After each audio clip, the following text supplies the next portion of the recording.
Good morning everyone. BPSC teacher live channel पर आपका स्वागत है। मैं Pradeep Kumar teaching bye arts में आज लेकर आया हूं बीपीएससी टायर 4.0 के टॉप एनसीईआरटी एग्जाम्पलर बायोलॉजी के कुछ महत्वपूर्ण प्रश्न। मुझे उम्मीद है कि आपको ये वीडियो पसंद आएगी। अगर आप बायोलॉजी, फिजिक्स और केमिस्ट्री के महत्वपूर्ण प्रश्न को आपने नहीं देखा है तो इसका लिंक डिस्क्रिप्शन में है, वहाँ पर जाकर आप देख सकते हैं। तो आज का पहला प्रश्न है क्वेश्चन नंबर फर्स्ट, जो कि इस सीरीज का क्वेश्चन ऑफ द सीरीज होने वाला है। विद्यार्थी, अगर आपको इसका आंसर पता है तो कृपया आप इसका उत्तर दोस्तों कमेंट बॉक्स में कमेंट करें। प्रश्न है, गोल्जी काय के अध्ययन के लिए किसका प्रयोग किया जाता है? बेरियम सल्फेट का, सोडियम क्लोराइड का, सिल्वर नाइट्रेट का या फिर आयोडीन का? हमें उम्मीद है कि ये क्वेश्चन बहुत इम्पॉर्टेंट है, जो कि शायद परीक्षा में पूछ सकता है। तो इसका आंसर मैं वीडियो के अंत में बताऊंगा। तब तक अगर आपको पता है तो आप लोग इसका आंसर कमेंट में बॉक्स में कमेंट कर सकते हैं।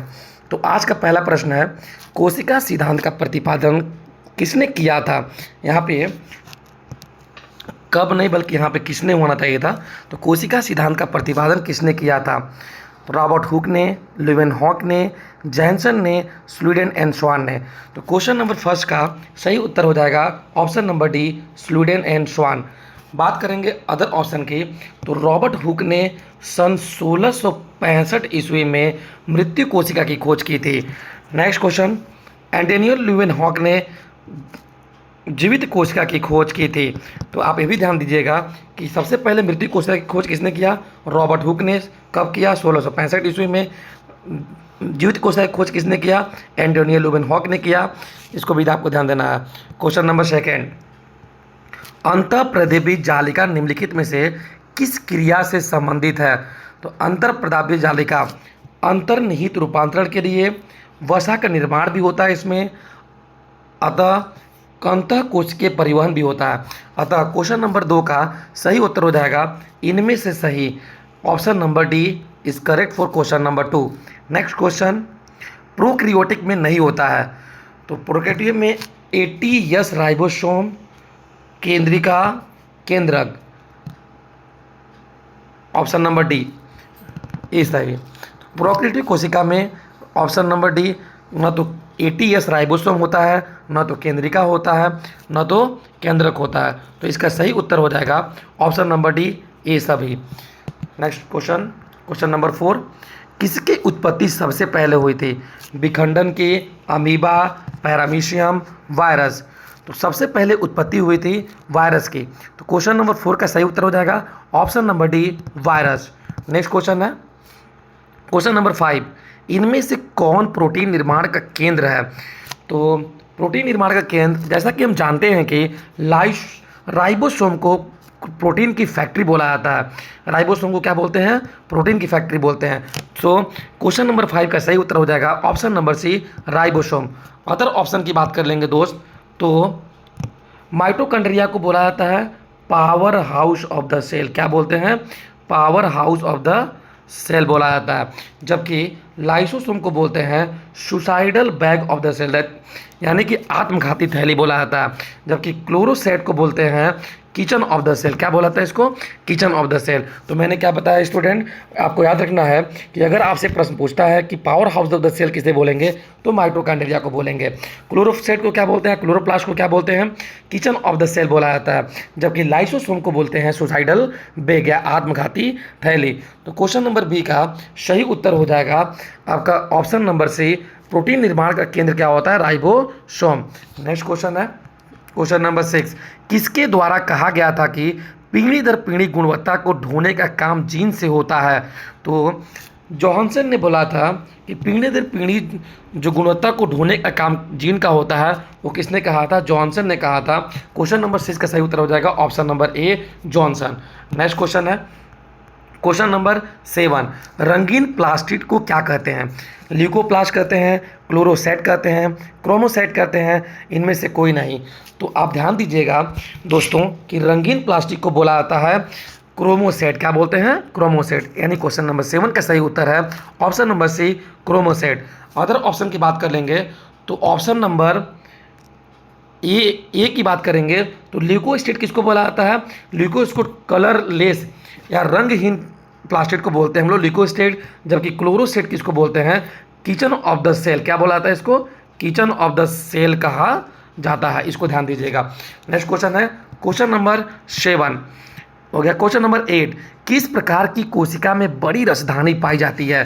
तो जैसा कि आप ध्यान दिए होंगे कि जब एनिमल सेल को ऐसे बनाया जाता है, ऐसे ऐसे, तो उसमें सबसे बड़ा क्या होता है? बीच में ऐसे बड़ा सा वैक्यूल पाया जाता है, जिसको हिंदी में क्या बोलते हैं हम लोग? रसधानी, जो कि किस में पाया जाता है? पादप कोशिका में पाया जाता है। तो किस प्रकार की कोशिका में बड़ी रसधानी पाई जाती है? तो इसका क्वेश्चन नंबर 8 का सही उत्तर हो जाएगा ऑप्शन नंबर बी, वही पादप कोशिका। पादप कोशिका में राजधानी छोटी पाई जाती है, जबकि जंतु कोशिका में राजधानी या तो पाई जाती है या तो बहुत छोटे छोटे पाई जाती है। नेक्स्ट क्वेश्चन, क्वेश्चन नंबर 9, मानव शरीर में मूत्र का सही मार्ग क्या है? तो मानव शरीर में मूत्र का सही मार्ग क्या होता है? जब किडनी से आपका मूत्र बनता है तो सबसे पहले क्या जाएगा? मूत्रवाहिनी में जाता है, उसके बाद कहाँ जाएगा? मूत्राशय में जाता है, उसके बाद कहाँ जाता है? मूत्र का मार्ग में जाता है, और मूत्र मार्ग से होते हुए वो पीनिस के थ्रू क्या होता है? सिस्टम के थ्रू बाहर निकल जाता है। तो किडनी से कहाँ गया? किडनी से गया यूरेटर में, यूरेटर से कहाँ गया? यूरेनरी ब्लैडर में गया, और यूरेनरी ब्लैडर से कहाँ चला गया? आपका यूरेथ्रा में चला गया। तो क्वेश्चन नंबर 9 का सही उत्तर हो जाएगा आपका, क्वेश्चन नंबर 9 का सही उत्तर हो जाएगा आपका ऑप्शन नंबर डी, गुर्दा, मूत्रवाहिनी, मूत्राशय और मूत्र मार्ग। नेक्स्ट क्वेश्चन है क्वेश्चन नंबर 10, अमीबा पर अस्थायी उंगली जैसे विस्तार को क्या कहते हैं? कोशिका झिल्ली कहते हैं, कोशिका भित्ति कहते हैं, स्यूडोपोडिया बोला जाता है, या फिर सीलिया बोला जाता है। तो अमीबा पर जो अस्थायी, हम जानते हैं स्टूडेंट कि अमीबा का आकार निश्चित नहीं होता है। अमीबा का शेप कुछ ऐसे होता है, जब एक खाने को देखता है तो उसमें क्या होते हैं? ऐसे फाल्स लेग निकल जाते हैं, जिसको इंग्लिश में बोला जाता है स्यूडोपोडिया। क्या बोलते हैं? स्यूडोपोडिया बोला जाता है। अब इसी को इंग्लिश हिंदी में बोला जाता है पादाप। क्या बोला जाता है? पादाप। तो क्वेश्चन नंबर 10 का सही उत्तर हो जाएगा आपका स्यूडोपोडिया, ऑप्शन नंबर सी। यानी अमीबा में खाना को देखकर, जिस प्रकार हमारे मनुष्य में खाने को देखकर, स्पाइसी खाने को देखकर मनुष्य में लार आ जाता है, उसी प्रकार अमीबा में दोस्तों क्या होता है? एक फॉल्स लेग निकल जाता है, जिसको हम लोग बोलते हैं स्यूडोपोडिया। कोशिका झिल्ली की बात कर लेंगे तो कोशिका झिल्ली सेल के बाहर की झिल्ली होती है, जो मेम्ब्रेन, जो कोशिका को रिजिड बनाता है, कोशिका को सेप प्रोवाइड करता है। कोशिका भित्ति की बात कर लेंगे ऑप्शन नंबर बी की, तो कोशिका भित्ति सिर्फ और सिर्फ किसमें पाया जाता है? पादप कोशिका में पाया जाता है। जबकि सीलिया की बात करेंगे तो सीलिया किसमें पाया जाता है? पैरामीशियम में उंगली की तरह होता है, बाल की तरह स्ट्रक्चर होता है, जो खाना पकड़ने में उसको हेल्प करता है। तो याद रखिएगा, सीलिया किसमें हो गया? पैरामीशियम में, और स्यूडोपोडिया किसमें हो गया? अमीबा में। तो क्वेश्चन नंबर 10 का सही उत्तर हो गया pseudopodia, option number C. Next question है क्वेश्चन नंबर 11, एकमात्र धमनी जो ऑक्सीजन रहित रक्त ले जाती है उसे क्या बोलते हैं? तो एकमात्र धमनी जो ऑक्सीजन रहित रक्त को ले जाती है उसे क्या बोलते हैं? तो एकमात्र धमनी जो ऑक्सीजन रहित रक्त ले जाती है उसे बोलते हैं फुफ्फुसीय धमनी। क्या बोलते हैं उसको? फुफ्फुसीय धमनी। क्वेश्चन नंबर 11 का सही उत्तर हो जाएगा फुफ्फुसीय धमनी। सारे धमनियों में दोस्तों याद रखिएगा कि सारे धमनियों में क्या होता है? ऑक्सीजन रिच ब्लड फ्लो होता है, जो कि प्योर होता है, जबकि फुफ्फुसीय धमनी में क्या होता है? Carbon dioxide rich blood flow होता है, जो कि इम्प्रूव होता है।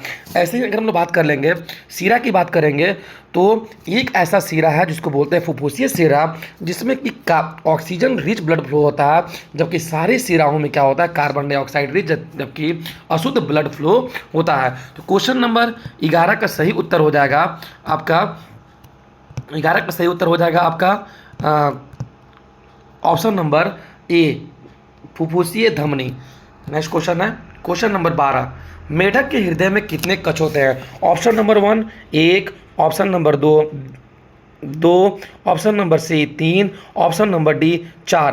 तो मेढक के हृदय में कितने कछ होते हैं दोस्तों? मेढक के हृदय में 3 कछ होते हैं, ऑप्शन नंबर सी। अगर बात करेंगे हम लोग कि पक्षी के कछ में कितना हृदय होता है, तो पक्षी में 4 होता है, मनुष्य में भी क्या होता है? 4 होता है। पक्षी हो गया, मनुष्य हो गया, उसमें क्या होता है? 4 हृदय होता है। अगर मेढक के हृदय की बात करेंगे तो मेढक के हृदय में 2 क्या होता है? अलिंद होता है। याद रखिएगा इसको, 2 अलिंद होता है और 1 क्या होता है? नीलय होता है। तो मेढक के कक्ष में 2 अलिंद होता है और 1 नीलय होता है। क्या पता है? ये भी क्वेश्चन आपसे पूछ दिया जाए। नेक्स्ट क्वेश्चन है क्वेश्चन नंबर 13, रक्त प्लाज्मा का रंग कैसा होता है? ऑप्शन नंबर ए लाल, बी लाल हल्का पीला, सी पीला हरा, डी गुलाबी। तो रक्त प्लाज्मा का रंग कैसा होता है? हल्का पीला होता है। Option number B is correct for question number 13, हल्का पीला। नेक्स्ट क्वेश्चन, कवकों में पाया जाने वाला पोषण प्रकार है परजीवी पोषण, समजीवी पोषण, स्वपोषी पोषण, मृतजीवी पोषण। तो परजीवी पोषण, समजीवी, स्वपोषी और मृतजीवी। तो कवक यानी कि कवक क्या करता है? मृत डेड और डिकेइंग पार्टिकल को क्या करता है? वो ग्रहण करता है। जैसे मशरूम, कवक का उदाहरण क्या हो जाएगा? मशरूम, जो हम लोग वही खाते हैं दोस्तों। मशरूम पनीर बहुत पसंद होता है, जानते हैं आप शादी ब्याह में। तो मशरूम में क्या हो गया? मृतजीवी पोषण। कैसा होता है? मृतजीवी पोषण। क्वेश्चन नंबर 14 का आंसर हो जाएगा मृतजीवी पोषण, ऑप्शन नंबर डी। अगले ऑप्शन की बात कर लेंगे हम लोग, तो ऑप्शन नंबर ए परजीवी पोषण की बात करेंगे, जिसको इंग्लिश में बोला जाता है पैरासाइटिक न्यूट्रिशन। Parasitic nutrition. तो पैरासाइटिक न्यूट्रिशन किस में होता है? आपका परजीवी जानते होंगे, कसकटा। क्या होता है? कसकटा। इसी को हिंदी में बोलते हैं अमर बेल। क्या बोलते हैं? अमर बेल। तो अमर बेल में क्या हो गया? परजीवी पोषण होता है। समजीवी पोषण किस में होता है? समजीवी पोषण की बात करेंगे, जिसको इंग्लिश में बोलते हैं होलोजोइक न्यूट्रिशन। होलोजोइक न्यूट्रिशन हम लोग में होता है। इसमें क्या होता है? 5 प्रक्रिया होता है, जिसमें सबसे पहले खाना को इंजेक्शन करते हैं, उसके बाद डाइजेशन होता है, उसके बाद एब्जॉर्प्शन होता है, फिर एसिमिलेशन होता है, और लास्ट में क्या होता है? खाना इजेशन होता है। ये चीज़ और ध्यान दीजिएगा दोस्तों कि अमीबा में भी क्या होता है? आपका समजीवी पोषण होता है। जैसे मनुष्य में होता है, वैसे अमीबा में क्या होता है? समजीवी पोषण होता है। अगर हम लोग ऑप्शन नंबर सी की बात करेंगे, तो सी है स्वपोषी, जिसको बोलते हैं ऑटोट्रॉपिक न्यूट्रिशन। जैसा कि हम जानते हैं कि पेड़ पौधे क्या होते हैं? ऑटोट्रॉपिक न्यूट्रिशन करते हैं। कार्बन डाइऑक्साइड और वाटर रिएक्ट करके क्लोरोफिल और सनलाइट के प्रेजेंस में ग्लूकोज और ऑक्सीजन गैस रिलीज करता है। इस प्रोसेस को बोलते हैं हम लोग फोटोसिंथेसिस। तो किस में होता है? ये पादप में होता है। किस में होता है? हरे पादप में होता है, और ग्रीन हरे, नीले हरे शैवाल में होता है। नेक्स्ट क्वेश्चन, क्वेश्चन नंबर 15, पौधों की जड़ें में मिट्टी से जल को किस प्रक्रिया द्वारा अवशोषित करती है? तो पौधे की जड़ें मिट्टी से जल को पराशरण के द्वारा अवशोषित करती है, जिसको इंग्लिश में बोलते हैं ऑस्मोसिस। क्या बोलते हैं? ऑस्मोसिस बोला जाता है। यानी पराशरण में होता क्या है ये प्रक्रिया? वाटर कंसंट्रेशन, हाई कंसंट्रेशन से क्या होता है? लो कंसंट्रेशन की तरफ वाटर का मूवमेंट होता है, जल का मूवमेंट होता है। तो इसी प्रक्रिया के द्वारा जल क्या होते हैं? पेड़ पौधों में मिट्टी से अवशोषित होते हैं। तो क्वेश्चन नंबर 15 का सही उत्तर हो जाएगा ऑप्शन नंबर सी, वाष्पोत्सर्जन। नेक्स्ट ऑप्शन की बात कर लेंगे अगर, तो वाष्पोत्सर्जन क्या होता है? पेड़ पौधों के द्वारा जो एक्सेस वाटर होता है, जो पानी की अधिकता होती है, उसको रंध्र के माध्यम से, स्टोमाटा के माध्यम से वायुमंडल में छोड़ने की प्रक्रिया को बोलते हैं हम लोग वाष्पोत्सर्जन। डिफ्यूजन क्या होता है? जब एक पदार्थ का मॉलिक्यूल्स, एक पदार्थ का कण हाई कंसंट्रेशन से लो कंसंट्रेशन मूव करता है, तो इस प्रोसेस को हम लोग बोलते हैं विसरण। क्वेश्चन नंबर 15 का सही उत्तर क्या हो गया दोस्तों? Option number C. Option number C, परासरण। नेक्स्ट क्वेश्चन है क्वेश्चन नंबर 16, अमीबा में भोजन का पाचन कहाँ पे होता है? तो खाद्य रिक्तिका में, माइटोकॉन्ड्रिया में, स्यूडोपोडिया में, क्लोरोप्लास्ट में। तो क्वेश्चन नंबर 16 का सही उत्तर हो जाएगा खाद्य रिक्तिका। अमीबा में भोजन का पाचन कहाँ पे होता है? खाद्य रिक्तिका में होता है। इसको ध्यान दीजिएगा। अमीबा हमने बताया था कि एक कोशिकीय जीव है, जिसका आकार क्या होता है? निश्चित नहीं होता है। जब अमीबा खाना को देखता है यहाँ पे, तो उसके मन में क्या होता है? यहाँ पे खाना को ऐसे देखा तो उसके चारों तरफ क्या होता है? एक पादाप हो जाता है, सूडोपोडिया होता है, और यहीं पे क्या होता है? अमीबा एक फूड वैक्यूल बना लेता है, जिससे होलोजोइक न्यूट्रिशन करके अमीबा उस खाने को पाचन कर लेता है। नेक्स्ट ऑप्शन की बात कर लेंगे अगर, तो क्लोरोप्लास्ट क्या होता है? क्लोरोप्लास्ट हमने बताया था किचन ऑफ द सेल इसको बोला जाता है। सूडोपोडिया अभी मैंने बताया, अमीबा में जो पैर निकल आता है खाने को देखकर, उसको बोलते हैं सूडोपोडिया। फिर माइटोकॉन्ड्रिया की बात कर लेंगे, तो माइटोकॉन्ड्रिया को क्या बोलते हैं हम लोग? Power house of the cell बोलते हैं, क्योंकि इसमें एटीपी के फॉर्म में ऊर्जा का निर्माण होता है। अगर आपसे पूछ ले कि एटीपी का पूरा नाम क्या होता है, तो adenosine triphosphate. Adenosine triphosphate is the full form of ATP. Next question है क्वेश्चन नंबर 17, आहार नाल का कौन सा क्षेत्र पचे हुए भोजन को अवशोषित करता है? तो आहार नाल का कौन सा भाग पचे हुए भोजन को अवशोषित करेगा? आमाशय करेगा, छोटी आंत करेगा, बड़ी आंत करेगा, यकृत करेगा? तो दोस्तों याद रखिएगा कि आहार नाल का छोटी आंत जो होता है, यहीं पे खाना का क्या होता है, अवशोषण होता है। खाने में जो भी पोषक तत्व होते हैं, कार्बोहाइड्रेट, विटामिन, प्रोटीन, यहीं पे इनका अवशोषण होता है।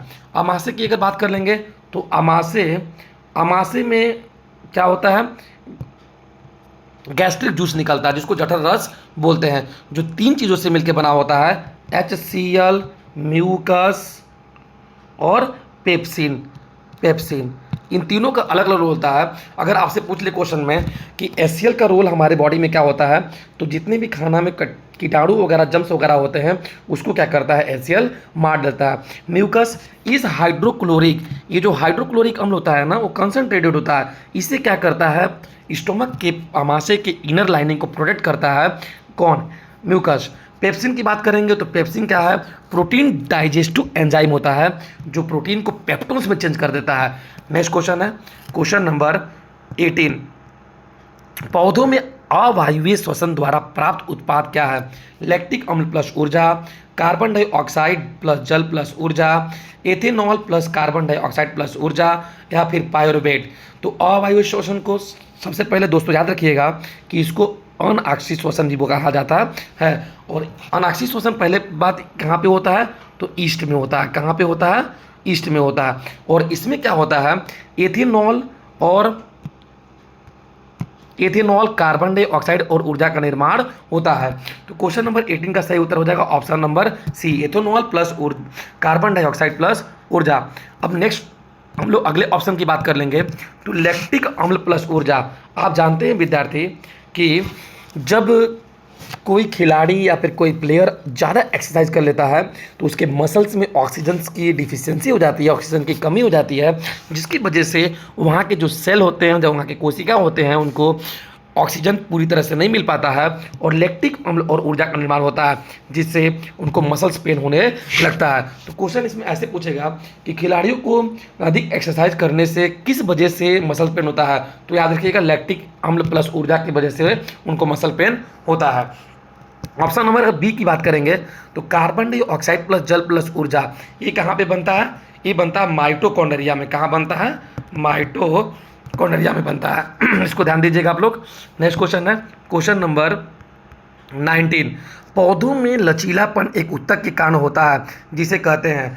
Option number 1 chlorenchyma, option number B parenchyma, option number C sclerenchyma, option number D chlorenchyma. तो पौधों में जो फ्लेक्सिबिलिटी होता है, आपने देखा होगा लौकी के पौधों को, लौकी के पौधा हो गया, ननुआ का पौधा हो गया, ये सब क्या होते हैं, बहुत ऊपर तक चढ़ जाते हैं। उनके जो तने होते हैं वो फ्लेक्सिबल होते हैं। वो किस ऊतक की वजह से होते हैं, तो option number D, question number 19 का सही उत्तर हो जाएगा ऑप्शन नंबर डी कोलेनकाइमा। याद रखिएगा ऑप्शन नंबर डी कोलेनकाइमा की वजह से फ्लेक्सिबिलिटी होता है, पौधों में लचीलापन होता है। अगर हम लोग बात कर लेंगे कि कोकोनट का जो हस्क होता है वो किसका बना होता है, तो कोकोनट का जो हस्क होता है वो बना होता है स्क्लेरेनकाइमा का। ध्यान दीजिएगा इसको। क्वेश्चन नंबर 90 का सही उत्तर हो गया option number D chlorenchyma. Next question है क्वेश्चन नंबर 20, मांसपेशियों को हड्डी से जोड़ने वाले संवेदी ऊतक को क्या कहते हैं। लिगामेंट कहते हैं, टेंडम कहते हैं, तंत्रिका ऊतक कहते हैं, या उपरोक्त सभी। तो मांसपेशियों से हड्डी, किसको, मांसपेशियों से हड्डी की अगर बात कर लेंगे हम लोग, तो मांसपेशियों से हड्डी कौन जोड़ता है, टेंडम। कौन जोड़ेगा, tendon. Option number B, question number 20 का सही उत्तर हो जाएगा option number D, B tendon. अगर लिगामेंट की बात करेंगे तो लिगामेंट क्या करता है, बोन प्लस बोन को जोड़ता है, बोन प्लस बोन को जोड़ने के लिए लिगामेंट्स। और अगर मांसपेशी और हड्डी की बात कर देंगे, मसल्स प्लस बोन की बात करेंगे तो क्या हो जाएगा, टेंडन। तो क्वेश्चन नंबर 20 का सही उत्तर हो जाएगा ऑप्शन नंबर बी, मांसपेशियों को हड्डियों से जोड़ने के लिए टेंडम का यूज होता है। नेक्स्ट क्वेश्चन नंबर 21, तने का आकार चौड़ाई में किसके कारण बढ़ता है। शीर्षस्थ बीजोतक ऊतक, अंतर बीजोतक ऊतक, प्राथमिक बीजोतक ऊतक, पार्श्व बीजोतक ऊतक। तो अगर हम लोग बात करेंगे कि तने में आकार की चौड़ाई में किसके कारण वृद्धि होता है, तो अगर तने की चौड़ाई की बात करेंगे तो तने की चौड़ाई आपका ऑप्शन नंबर डी पार्श्व विविधता की वजह से होता है, जिसको लेटरल मेरिस्टेमेटिक टिश्यू भी कहते हैं। अगर तने की कुछ ऐसा होता है दोस्तों, याद रखिएगा ऐसे, तो अगर हम लोग बात करेंगे तो ये जो ऊपर वाला जो वृद्धि होता है वो किसकी वजह से होगा, शीर्षस्थ की वजह से, और तने की जो मोटाई होगा वो मोटाई किसकी वजह से होगा, ये तने की मोटाई होगा वो पार्श्व विभेदक की वजह से होगा। और पत्ते के नोट पर क्या पाया जाता है, वो अंतर विभेदक उत्तक पाया जाता है। तो क्वेश्चन नंबर 21 का सही उत्तर हो जाएगा पार्श्व विभेदक उत्तक, पार्श्व विभेदक उत्तर। Option number D is correct for question number 21। Question number 22, पादप कोशिका में मौजूद सबसे बड़ा कोशिकांग कौन सा होता है। ऑप्शन नंबर ए केंद्रक, ऑप्शन नंबर बी रसधानी, ऑप्शन नंबर सी अंतर्द्रव्य जालिका, ऑप्शन नंबर डी माइटोकॉन्ड्रिया। तो अभी मैंने पादप कोशिका के क्षेत्र कुछ ऐसे बनाया था, ऐसे फ्रेंड ऐसे कुछ बनाया था मैंने ऐसे। तो मैंने बोला था कि पादप कोशिका में जो रसधानी होता है कुछ ऐसे बड़ा सा बीच में होता है। तो क्वेश्चन नंबर बी का सही उत्तर हो जाएगा option number B. Question number 22 का सही उत्तर हो जाएगा ऑप्शन नंबर बी रसधानी। नेक्स्ट क्वेश्चन है, तो डिस्कस करने से पहले हम लोग बात करेंगे ऑप्शन नंबर ए की। तो केंद्रक, केंद्रक में को क्या बोलते हैं, control system of the cell बोला जाता है। ये केंद्रक में क्या पाया जाता है, थ्रेड लाइक धागे नुमा संरचना पाया जाता है, जिसको हम लोग क्या बोलते हैं, क्रोमोसोम कहा जाता है। अंतर्प्रद्रव्य जालिका फैट के संश्लेषण के लिए आवश्यक होता है, जो दो तरह का होता है। एक होता है आपका एंडोप्लाज्मिक रेटिकुलम, यानी कि एस स्मूथ एंडोप्लाज्मिक रेटिकुलम, और एक होता है यानी कि चिकना अंतःप्रदेवी जालिका, और एक होता है रफ अंतःप्रदेवी की जालिका। रफ वाले पे क्या होता है, राइबोसोम चिपका होता है। क्या होता है, राइबोसोम चिपका होता है, जिसकी वजह से क्या होता है, ये रफ होता है। तो याद रखिएगा अंतःप्रदेवी जालिका SER दो तरह का होता है, और RER। SER smooth endoplasmic reticulum, और RER हो गया रफ एंडोप्लाज्मिक रेटिकुलम। अगर हिंदी की बात करेंगे तो चिकना अंतःद्रव्य जालिका और रफ अंतःद्रव्य की जालिका। अभी मैंने बताया था कि माइटोकॉन्ड्रिया को क्या बोलते हैं, power house of the cell कहा जाता है, जिसमें ATP के फॉर्म में ऊर्जा का निर्माण होता है। नेक्स्ट क्वेश्चन है क्वेश्चन नंबर 23, निम्नलिखित में से किस से क्रिस्टल में बदला जा सकता है। तो एक विषाणु को हम लोग क्रिस्टल में बदला जा सकता है। Option number C is correct for question number 23। Next question है 20 नंबर 4, निम्नलिखित में से कौन सा एक झिल्ली। तो नेक्स्ट क्वेश्चन है क्वेश्चन नंबर 24, निम्नलिखित में से कौन से एक ही झिल्ली से ढके होते हैं। तो दोस्तों याद रखिएगा कि माइटोकॉन्ड्रिया में क्या होता है, वो डबल लेयर क्या पाया जाता है, डबल लेयर झिल्ली पाया जाता है, जबकि रिक्तिका और लाइसोसोम में सिंगल झिल्ली पाया जाता है। तो क्वेश्चन नंबर 24 का सही उत्तर हो जाएगा ऑप्शन नंबर डी, बी और सी, रिक्तिका और लाइसोसोम। यहाँ पे महत्वपूर्ण प्रश्न आता है, आप याद रखिएगा स्टूडेंट, कि अगर आपसे पूछे कि किसमें डबल झिल्ली पाया जाता है, तो आप एक तो माइटोकॉन्ड्रिया हो गया, दूसरा याद रखिएगा केंद्रक, दूसरा क्या हो जाएगा केंद्रक, और तीसरा नंबर पे क्या होगा प्लास्टिड्स, प्लास्टिड, ये ध्यान दीजिएगा। तो माइटोकॉन्ड्रिया, केंद्रक और प्लास्टिक एक ऐसे सेल ऑर्गेनेल्स है या कोशिकांग है जिनको विचित्र बोला जाता है, क्योंकि इनके पास खुद का अपना DNA प्लस राइबोसोम होता है। तो ये ध्यान दीजिएगा, खुद का DNA अगर राइबोसोम पूछे आपसे किस में होगा, तो माइटोकॉन्ड्रिया में होगा, केंद्रक में होगा और प्लास्टिड में होगा। और इनका जो झिल्ली होता है वो कैसा होता है, डबल लेयर होता है। तो क्वेश्चन नंबर 24 का सही उत्तर हो जाएगा ऑप्शन नंबर डी, बी और सी दोनों। नेक्स्ट क्वेश्चन है क्वेश्चन नंबर 25, कौन सा कोशिकांग कोशिका में अनेक विषों और औषधियों के विषहरण में महत्वपूर्ण भूमिका निभाता है। ऑप्शन नंबर ए गोल्गी उपकरण, लाइसोसोम, चिकनी अंतःप्रदेवी जालिका और रिक्तिकाएं। तो अगर हम बात कर लेंगे तो आप ध्यान दीजिएगा कि विषों और औषधियों के विषहरण में महत्वपूर्ण भूमिका चिकनी अंतःप्रदेवी जालिका निभाता है। SER कौन निभाता है दोस्तों, SER smooth endoplasmic reticulum. Option number B की बात कर लेंगे तो ऑप्शन नंबर बी को हम लोग क्या बोले थे, suicide bag of the cell बोला जाता है, क्योंकि इसमें ऐसा एंजाइम पाया जाता है, जब इस फट जाता है तो ये एंजाइम बाहर निकलते हैं और बाहर निकल के खुद के कोशिका को खाने लगते हैं, इसलिए लाइसोसोम को आत्मघाती थैली भी कहा जाता है। Next question. थैंक यू दोस्तों, अगर आपको वीडियो सच में अच्छा लगा होगा तो प्लीज़ मेरे चैनल BPSC टीचर लाइव को, टीचिंग बाय आर्ट्स को सब्सक्राइब कर लीजिएगा और लाइक और शेयर करिएगा अपने दोस्तों को।